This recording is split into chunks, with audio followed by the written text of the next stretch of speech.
if we agree that what transitions are more or less, the nature of transitions, then of course the question is also how concretely can Europe support this transition? Now imagine that you agree on the nature of the transition and that you really want to go for it. I think like we try to do now in Tunisia.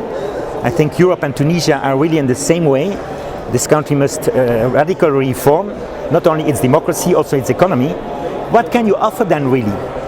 And there our Eastern European friends really insist a lot that they have a lot of what they call transition experience. They went through it, they lived through it, they suffered through it. So they say that experience is still there. It will not be there in 20 years, it's still there now. So please use it. I think that's a very, very, very valuable point. But there are 2 or 3 major implementation challenges to be addressed then if you want this expertise to match with the demand for reform and support in transition countries. One is that you really have to be sure what kind of demand these transition countries have.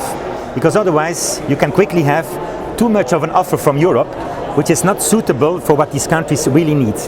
So you really have to invest in the demand side. These transition countries, are they clear what they really need? Or will they just get a lot of experts, a lot of missions, a lot of projects, a lot of programs? That will be a catastrophe. So you really have to invest in the demand side. That was, by the way, the success of the Eastern European countries. They mobilized a lot of expertise, but they knew what they wanted. They knew what their political agenda was, so they could then pick and choose.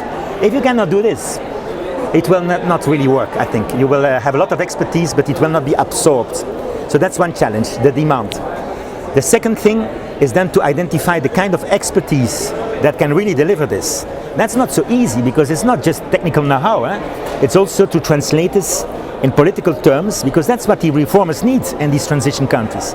They have to push these reforms against the citizens of them, against all kinds of obstacles, so they also need political intelligence, not just technical know-how. So that means that your experts must not just be a fantastic professor with great ideas, but people who have lived political processes. Otherwise, you may have a poorly translated knowledge. That's the second implementation challenge. And maybe the third one, and that's where development cooperation can do something, is that you have to organize this exchange.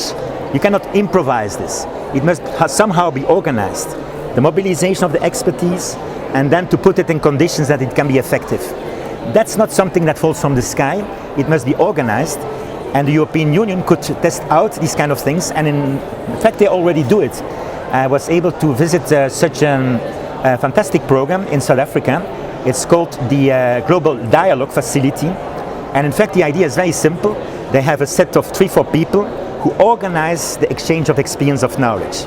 The South African government says we want knowledge on pension reforms, on energy, on this. Where are the experts? And then they try to find them, not only in Europe, but globally, and they try to find the perfect match and to organize it. Without such facilitators, I think it will be very complex, a patchwork.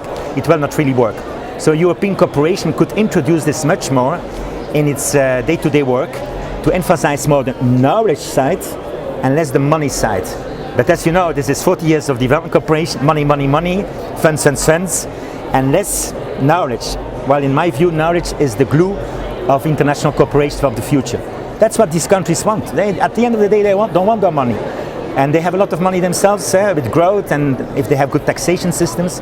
So it's not finance that will make the difference in European cooperation, but maybe knowledge. So maybe in 20 years' time, we have an opening session on this topic, and where Europe is much more strong in presenting and delivering its enormous knowledge on all possible topics in the right forms. That is the challenge, I think.